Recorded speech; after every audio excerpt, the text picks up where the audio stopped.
Merhaba arkadaşlar, Tarkan Özvardar ben. YouTube kanalımızın bugün ırklar köşesinde sizlere dev şınauzerleri tanıtmaya çalışacağım. Gördüğünüz gibi isminden de anlaşılacağı üzere oldukça iri köpekler, şınauzerler ve bu köpeğin orijini yani kökeni Almanya ve Almanya'da Riesenschnauzer diye anılan ve Amerika ve İngiltere'de Giant Schnauzer, Türkiye'de de bunların karşılığı olan dev Schnauzer diye anılan, çok sık göremeyeceğiniz, aslında var ama çok aşina olmadığımız ırklardan bir tanesi. Bu ırkın standart ve minyatür boyda olanları da var. Minyatür Schnauzer, standart Schnauzer ve Giant Schnauzer diye 3 varyeteye ayrılıyor. Tabii ki ortak kökenleri var genetik olarak. Dev Schnauzer ve standart minyatür Schnauzer'in, ama tabii ki Dev Schnauzer'in biraz farklı bir durumu var.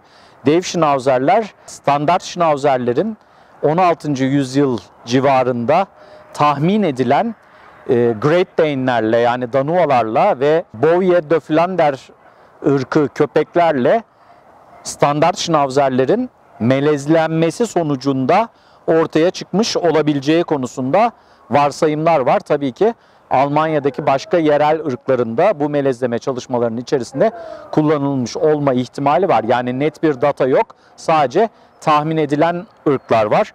Bu ırk oldukça güçlü bir iş köpeği. Tıpkı diğer iş köpekleri gibi ciddi anlamda egzersiz isteyen bir köpek. Eğer apartman dairelerinde falan beslenilmesi düşünülüyorsa egzersiz planı içerisinde olmasına mutlaka dikkat edilmesi gereken bir ırk. Bu ırkın ortopedik olarak, morfolojik olarak Doberman'a yüksek benzerliği vardır. Standart Schnauzer'inde, minyatür Schnauzer'inde, dev Schnauzer'inde ortopedik anlamda Doberman'a ciddi anlamda bir yakınlığı vardır. O yüzden FCI standartizasyonunda genellikle bir Doberman'ı standartize edebilen bir hakem Schnauzer'i de çok rahat bir şekilde standartize edebilir. Ben de Türkiye'de yine Schnauzer, Doberman ve Pinscher'ların hakemiyim. Bu da benim grubumda olan köpeklerden bir tanesi Schnauzerler, dev Schnauzerler. Dev Schnauzerler iki renk varyetesinde görebileceğiniz köpekler. Bir burada gördüğünüz gibi full siyah olan köpeklerdir. Köpekler renk varyetesi olarak full siyah ve alt tüy yapısının da siyah olması gerekiyor. Yani hem alt tüy yapısı hem üst tüy yapısı eğer siyahsa köpeğin biz bunu black olarak, siyah olarak kabul ediyoruz. Irk standartında siyah olarak kabul görüyor. Bir diğer kabul edilen renk de salt and pepper yani tuzlu karabiberli diye görünen grimsi siyah efektleri olan, üzerinde ince ince siyah efektleri olan, tıpkı karabiber ve tuzu bir araya getirdiğiniz zamanki görüntü şeklinde tüy rengi olan, varyetesi olan bir rengi daha var. O renkte de alt tüy yapısı birazcık daha siyah ve beyazın karışımı şeklinde olur ve köpek de tıpkı tuz, karabiber üstüne dökülmüş gibi bir görüntüde olur. O ırk standartında da ne kabul edilmez?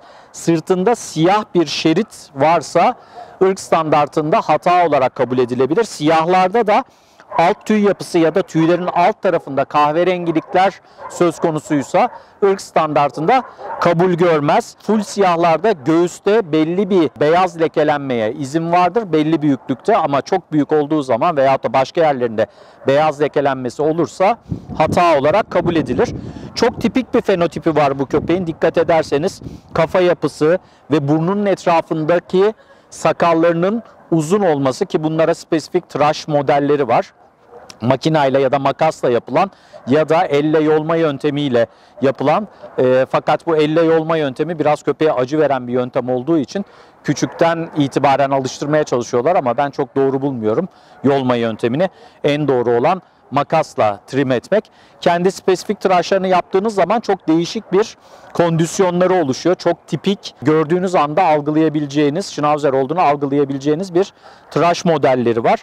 Ve bu sakalının görüntüsünden dolayı zaten Schnauzer ismini alıyor. Almanca'da burayı simgeleyen, burun bölgesini simgeleyen bir kelime. O yüzden isimleri Riesenschnauzer olarak, dev Schnauzer olarak belirlenmiş durumda. Dediğim gibi egzersiz isteyen bir ırk. Çok iyi iş köpeği, özellikle Almanya'da 2. Dünya Savaşı'nda askeriyenin bünyesinde yoğun kullanılmış bir köpek. Eskilerde özellikle polis ve askerin bünyesinde kullanılmış bir köpek. Çok eskilerde çoban köpeği olarak sürülerin korunması ve güdülmesinde de kullanılmış köpeklerdir. Riesenschnauzerler. Güçlü bir yapısı var. Vücut oldukça kuvvetli ve kaslı bir vücut yapısı olan köpekler. Biraz önce gördünüz. Beni çok rahat bir şekilde sürükledi bir kokuya ulaşma hedefiyle. O yüzden doğru şekilde eğitilmesi gereken köpekler, mutlaka doğru organizasyonlar içerisinde olması gereken köpekler, egzersiz ihtiyaçları yüksek, bekçilik algıları çok yüksek köpekler, halen bekçilik konusunda da koruma köpeği olarak kullanılabilen köpekler, birçok sporlu programa da dahil olabilen köpekler Riesenschnauzerler. Özellikle itaat algısında yüksek eğitilebilirliğinin olması onu iyi bir görev köpeği haline gelmesine sebebiyet verebiliyor. Ama Riesenschnauzerlerin, Dev Schnauzerlerin bir takım handikaplı durumları da var. Her büyük ırkta olduğu gibi kalça displasisi, kalça çıkıklığına yatkınlık, dirsek displasisine yatkınlık, tıpkı Dobermanlarda olduğu gibi DCM yani kalp yetmezliklerine yatkınlık, kalp büyümesine yatkınlık bu ırkın da spesifik hastalıklarından. Bunun yanı sıra yine olumsuz olarak göz hastalıklarına aşırı yatkın glakom, katarakt gibi oluşumlar çok sıklıkla bu ırk içerisinde gözlemlenebiliyor. Yanı sıra deri problemlerine yatkın ve de en kötüsü kanserin birçok çeşidine yatkınlığı var. Özellikle de deri kanserlerine oldukça yatkın bir ırk. Mutlaka bir şnauzeriniz varsa, dev şnauzeriniz varsa bu yönden sağlığına dikkat etmek gerekiyor. Özellikle derisindeki oluşabilecek, gözünüze batan bir takım değişiklikleri hemen veteriner hekiminizle paylaşıp baştan önlem almakta fayda var. Söylediğim gibi deri kanserlerine, deri tümörlerine oldukça yatkın bir ırk genetik olarak. Yine eğer bir dev şnauzer sahibi olmak istiyorsanız, özellikle bahçeli bir eviniz varsa çok mutlu olacaktır. Enteresan bir tüy yapısı vardır. Bizim wire haired dediğimiz kaba tüylü, tel tüylü bir yapısı var. Tıpkı bir fırça gibi, tel fırça gibi bir yapısı var, tüy yapısı. Alt tüy yapısı da çok kuvvetli, soğuğa karşı çok dayanıklı bir köpek. Bahçeli evlerde çok rahat ve mutlu yaşayabilecek ırklardan bir tanesi. Tabii ki evde de bakılabilir. Belli süreçlerde mutlaka makas tıraşına ihtiyaç duyan köpeklerden biri ve günlük fırçalanma ihtiyacı olan köpeklerden biri. Yanakları yani dudak kesimleri bıyıklı, sakallı olduğu için o bölgede özellikle su içerken, yemek yerken çok fazla bulaşma söz konusu olacağı için mutlaka ağız temizliğine, ağız çevresi temizliğine dikkat edilmesi gerekiyor. Gördüğünüz gibi bakın bu köpeğin sürekli yemek ve suya bağlı olarak ağız sakallarının renginin değişmiş olduğu, hafif kızıllaşmış olduğunu görebiliyorsunuz. Sürekli nemli kalmaktan, özellikle su içme esnasında bu bölge tamamen ıslanıp nemli kaldığı için zaman içerisinde renk değişimleri söz konusu olabiliyor. Bu ırkın beslenmesine de dikkat etmek gerekiyor. Tüm dev ırklarda olduğu gibi dev şnauzerde de obeziteye yatkınlık vardır. O yüzden egzersiz planına dikkat etmek ve doğru şekilde beslemek. İnaktif yaşantı, özellikle yaş ilerledikten sonra bazal metabolizması yavaşladığı zaman köpeğin kilo almaya daha müsait bir bünye oluşur.